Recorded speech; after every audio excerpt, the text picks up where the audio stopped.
Hey guys, Alex Rodriguez here at Bay Cities Construction. Today we are pouring concrete.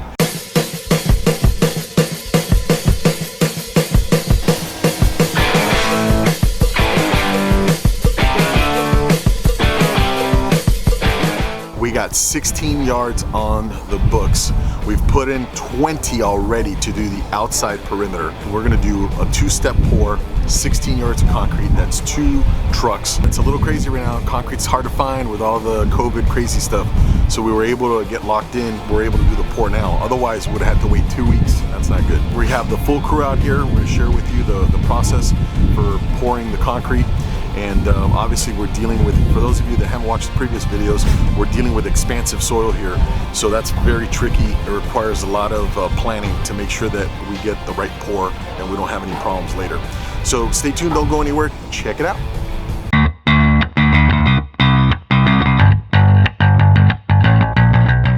What we're doing right now is this ledger board, this is the entrance to the garage.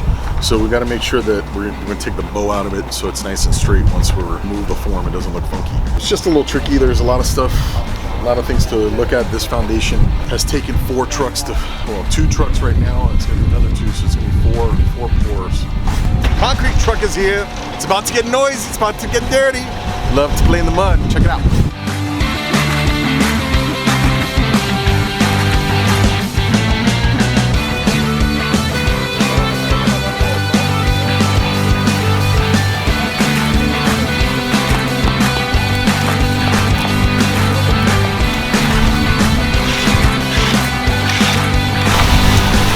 Playing in the mud.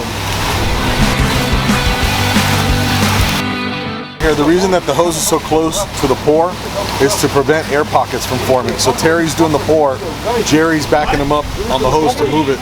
The finisher's raking it in to level it out. There's kind of a lot of stuff kind of going on. We've got concrete over there by the stem wall that we need to set, because we're going to pour this part first before we can move over to the other end. Play in the mud, you get muddy. First truck's done, got the other one lined up ready to roll. We get this guy out of here, get him cleaned up, roll in the next one and keep on going. We may be done by lunchtime.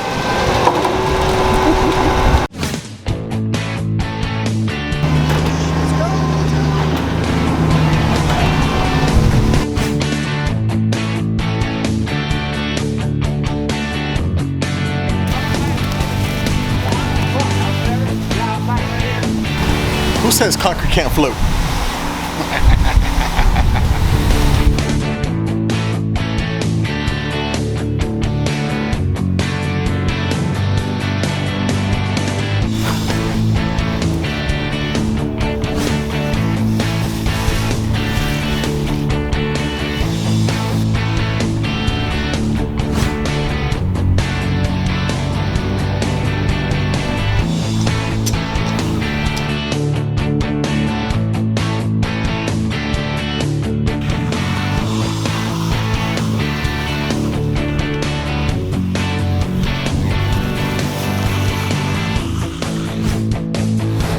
Hey guys, we just finished our pour here at our ADU project.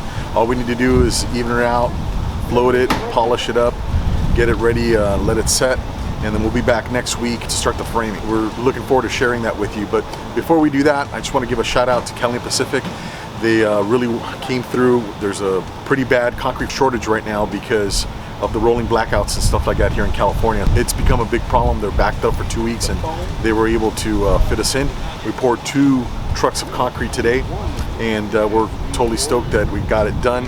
Nobody got hurt. Everything is looking good so far. So look forward to sharing with you the next series of videos as we frame this ADU in beautiful Torrance. My name is Alex with Bay Cities Construction. Reminding you, you don't need a contractor. You need a team of pros. You don't need a contractor. You need a team of pros.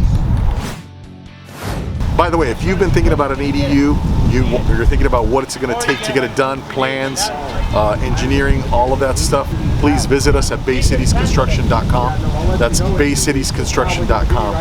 Visit us. We have a ton of videos and information that'll help you get ready for your ADU.